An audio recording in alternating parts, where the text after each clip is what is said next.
당신의 삶을 가만히 들여다보십시오.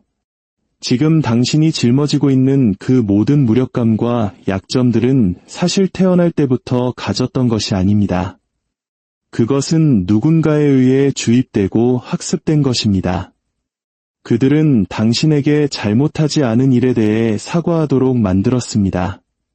당신의 신뢰를 무참히 깨버린 사람들을 용서하라고 강요했습니다. 당신이 침묵하며 인내할 때 그들은 그것을 미덕이라 칭송했지만 사실은 당신의 침묵을 자양분 삼아 당신을 조종해 왔을 뿐입니다. 이것은 친절이 아닙니다. 정교하게 설계된 통제입니다. 수세기 전 니콜로 마키아벨리는 이 잔혹한 진실을 꿰뚫어 보았습니다.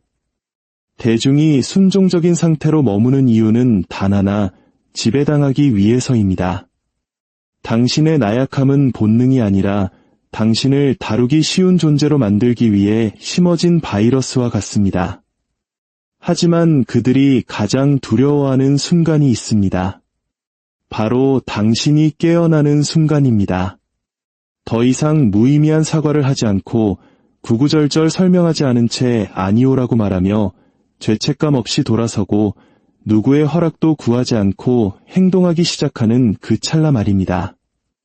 이것은 잔인한 사람이 되라는 뜻이 아닙니다. 그 누구도 부정할 수 없는 압도적인 존재가 되라는 뜻입니다. 오늘 이 이야기는 당신의 정신에 설치된 감정적 프로그래밍과 죄책감, 그리고 당신을 주저앉히는 공포를 태워버리는 강력한 방화벽이 될 것입니다.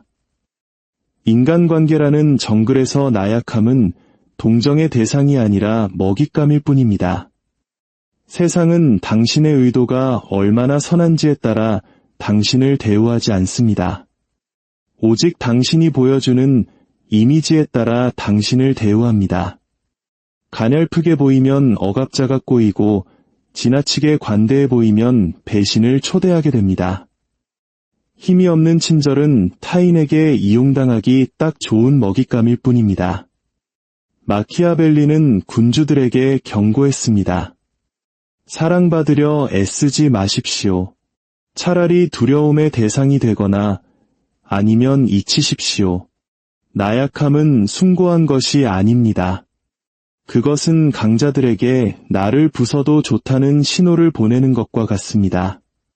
우리 사회, 특히 예의와 체면을 중시하는 한국 사회는 이 비정한 진실을 은폐하려 합니다.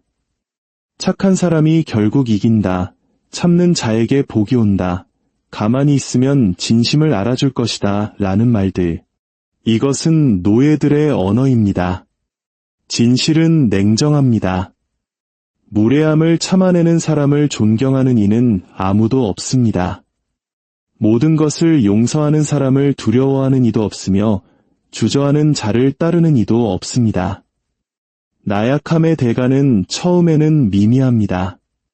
존중을 잃고 무시당하고 투명인간 취급을 받습니다. 하지만 곧 배신과 실패, 그리고 삶에 대한 통제권 상실이라는 파국으로 치닫습니다. 나약함은 단순한 성격의 문제가 아닙니다. 그것은 결정장애이며 과도한 설명이며 쟁취하는 대신 구걸하는 태도입니다. 그리고 가장 끔찍한 것은 나약함이 습관이 된다는 사실입니다. 당신은 스스로 나는 도덕적이라서 참는 거야 라고 자위하겠지만 사실 그것은 미덕의 옷을 입은 비겁함일 뿐입니다. 한국 사회에서 흔히 볼 수 있는 가스라이팅, 즉 타인의 심리나 상황을 교묘하게 조작해 판단력을 잃게 만드는 행위는 종종 가족을 위해 직장 상사로서라는 명목으로 행해집니다. 유교적 권위주의나 갑질 문화 속에서 당신은 눈치를 보느라 자신의 목소리를 죽여왔을 것입니다. 하지만 기억하십시오. 복종하는 사람은 예측 가능하기 때문에 시스템에 이용당하기 쉽습니다. 마키아벨리는 사회가 차마 입 밖으로 내뱉지 못하는 진실을 말했습니다. 권력은 주어지는 것이 아니라 쟁취하는 것입니다. 그리고 그 첫걸음은 당신을 약하게 만드는 환상들을 거부하는 것입니다. 첫째, 도덕적 우월감이라는 거짓말을 버리십시오. 참고 용서하는 것이 낫다는 말은 전략적인 자들의 감언이설입니다. 세상은 가장 도덕적인 자가 아니라 가장 전략적인 자가 승리합니다. 둘째, 시간의 환상을 버리십시오. 기다리면 때가 올 것이라는 말은 당신의 시간을 훔쳐가는 자객입니다. 당신이 망설이는 사이 더 냉혹하고 대담한 누군가가 당신의 몫을 가로챕니다. 셋째, 평등의 신화를 버리십시오. 지배하는 자와 지배당하는 자가 있을 뿐입니다. 당신의 선택은 간단합니다. 이끌 것인가, 이끌려갈 것인가. 넷째, 안정이라는 덫에서 벗어나십시오. 변화를 두려워하고 안주하는 순간 당신의 야망은 거세됩니다. 힘은 혼돈 속에서 결단력을 발휘할 때 생겨납니다. 다섯째, 죄책감이라는 목줄을 끊으십시오. 거절하거나 누군가를 인생에서 잘라내는 것에 대해 미안해하지 마십시오. 당신은 세상에 빚진 것이 없습니다. 당신의 유일한 의무는 강력해지는 것입니다. 나약함을 치유하는 것은 동기부여가 아니라 계산입니다. 마키아벨리는 감정에 호소하지 않았습니다. 대신 인식을 통제하고 사람을 도구로 활용하며 필요가 닿으면 냉정하게 버리라고 조언했습니다. 그는 충성심을 낭만적으로 보지 않았고 용서를 믿지 않았습니다. 오직 승리만을 믿었습니다. 이제 감정을 차가운 논리로 대체하십시오. 첫째, 반응하기를 멈추고 계산하십시오. 감정적인 사람은 예측하기 쉽고 예측 가능한 사람은 조종하기 쉽습니다. 상대가 당신을 화나게 하거나 유혹할 때 흔들리지 마십시오. 모든 움직임은 당신의 영향력을 높이고 평판을 지키는 목적에 기여해야 합니다. 둘째, 결과로부터 초연해지십시오. 전략적인 마음은 외과 수술처럼 정교해야 합니다.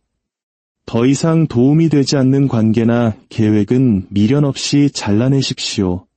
두 번의 기회는 없습니다. 셋째, 감정을 무기가 아닌 가면으로 사용하십시오. 친절해 보이되 냉혹해지고 개방적인 듯하나 속내를 알 수 없는 상태를 유지하십시오. 미소로 상대의 경계를 풀고 침묵으로 긴장을 조성하십시오. 감정은 당신의 나침반이 아니라 얼굴에 쓰는 가면이어야 합니다. 강한 자의 가슴 속엔 야망의 불꽃이 있지만 그 중심엔 차가운 얼음이 있습니다. 이것은 잔인함이 아니라 명확함입니다. 이 사람은 내 목표에 방해가 된다.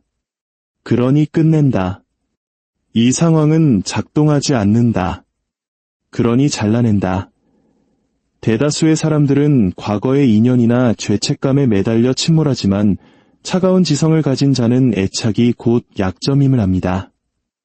당신을 무너뜨리는 가장 치명적인 애착은 바로 타인에게 좋은 사람으로 보이고 싶어하는 욕망입니다. 한국 사회에서 체면을 차리느라 혹은 미움받기 싫어서 자신의 기준을 낮추는 행위는 미덕이 아니라 항복입니다. 그들이 당신을 오해하게 두십시오. 두려워하게 두십시오. 당신의 가치는 그들의 승인이 아니라 당신의 성취로 증명됩니다. 이제 당신 안에 있던 부드럽고 유약한 자아를 죽이십시오. 너무 많이 참고 너무 빨리 사과하며 끊임없이 망설였던 그 과거의 자신을 부패하게 내버려 두십시오. 그리고 그 자리에 누구도 함부로 건드릴 수 없는 위험하고도 단단한 존재를 세우십시오. 위험함은 타인을 해치려는 의도가 아닙니다.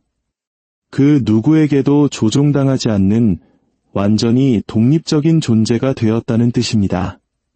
당신이 감정적 반응을 멈추고 침묵을 지키기 시작할 때 주변 사람들은 당신의 변화를 본능적으로 감지할 것입니다. 당신은 이제 설명하기 위해 말하지 않고 지시하기 위해 말합니다. 증명하기 위해 싸우지 않고 시작하기도 전에 상황을 종료시킵니다. 당신은 이제 세상이 주는 위로를 구걸하지 않습니다. 당신 스스로가 평화이며 힘 그 자체가 되었기 때문입니다. 이 변화가 당신의 내면에서 요동치고 있다면 그것은 당신이 진정으로 깨어나고 있다는 증거입니다. 이러한 내면의 각성을 통해 당신의 소중한 사람들을 지키고 더 이상 누군가의 조종에 휘둘리지 않는 삶을 살고 싶다면 이 메시지를 가슴에 새기십시오.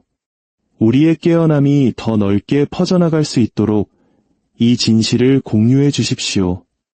당신의 구독과 지지는 더 견고하고 지혜로운 공동체를 만드는 힘이 됩니다. 당신의 정신이 전쟁을 치를 준비가 되었다면 이제 뒤돌아보지 마십시오. 당신은 더 이상 예전의 그 유약한 존재가 아닙니다.